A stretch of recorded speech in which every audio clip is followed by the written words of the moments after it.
नमस्कार। आज हम बात कर रहे हैं ईरान और अमेरिका के बीच बढ़ते तनाव की। हाल में जो अमेरिकी हवाई हमले हुए और फिर ईरान ने जो जवाब दिया, उसने पूरे मिडल ईस्ट में एक तरह से खलबली मचा दी है। तो आज हम इन्हीं घटनाओं को थोड़ा गहराई से देखेंगे। जो भी जानकारी हमारे पास है उसके आधार पर समझने की कोशिश करेंगे कि आखिर ये सब हो क्या रहा है। तो कहानी शुरू होती है 21 जून 2025 से।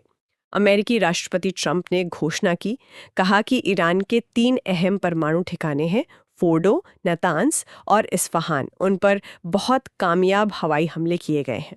हाँ, और ये कोई मामूली हमले नहीं थे। इसमें B-2 स्टेल्थ बॉम्बर्स का इस्तेमाल हुआ।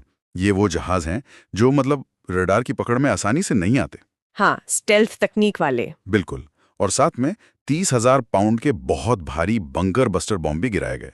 इनका मकसद ही था ईरान के जो मजबूत अंडरग्राउंड ठिकाने हैं उनको तबाह करना। जाहिर है निशाना परमाणु कार्यक्रम ही था। हाँ, और ईरान ने माना भी कि हमले हुए हैं, लेकिन उन्होंने फौरन ये भी कहा कि कोई रेडिएशन लीक वगैरह नहीं हुआ है, और सबसे बड़ी बात कि उनका परमाणु कार्यक्रम रुकेगा नहीं, वो जारी रहेगा। और बदला लेने की बात भी कही उन्होंने। बिल्कुल, पलटवार का इरादा साफ कर दिया। ये एक तरह से दुनिया को और शायद अपने लोगों को भी दिखाने की कोशिश थी कि हम झुके नहीं हैं। लेकिन ईरान सिर्फ बोला नहीं, उन्होंने कार्रवाई भी की। और निशाना कौन बना? इजराइल। हाँ, 13 जून को हमलों के कुछ दिन बाद ही करीब 150 से 200 मिसाइलें और ड्रोन दाग दिए इजराइल पर। काफी बड़ा हमला था ये तो। बहुत बड़ा। और इसमें कम से कम 22 लोग घायल भी हुए। और बात यहीं खत्म नहीं हुई। 19 जून को तो एक अस्पताल पर हमला हुआ, बीरशेबा का सोरोका मेडिकल सेंटर। हाँ, ये बहुत गंभीर बात है, अस्पताल पर हमला।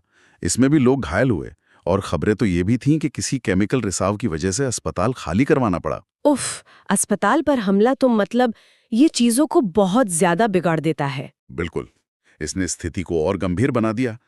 लेकिन एक दिलचस्प पहलू ये भी है कि अमेरिका की ये कार्रवाई, ईरान के परमाणु ठिकानों पर हमला, ये कहीं ना कहीं इजराइल के उन लक्ष्यों के बहुत करीब है जो वो सालों से चाहता था।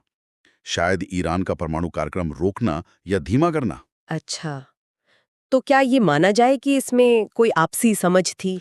कहा तो यही जा रहा है।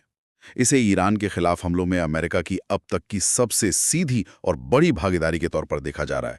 और इजरायली प्रधानमंत्री नेतन्याहू ने तो खुलकर ट्रंप की तारीफ भी की। इसे निर्णायक कदम बताया।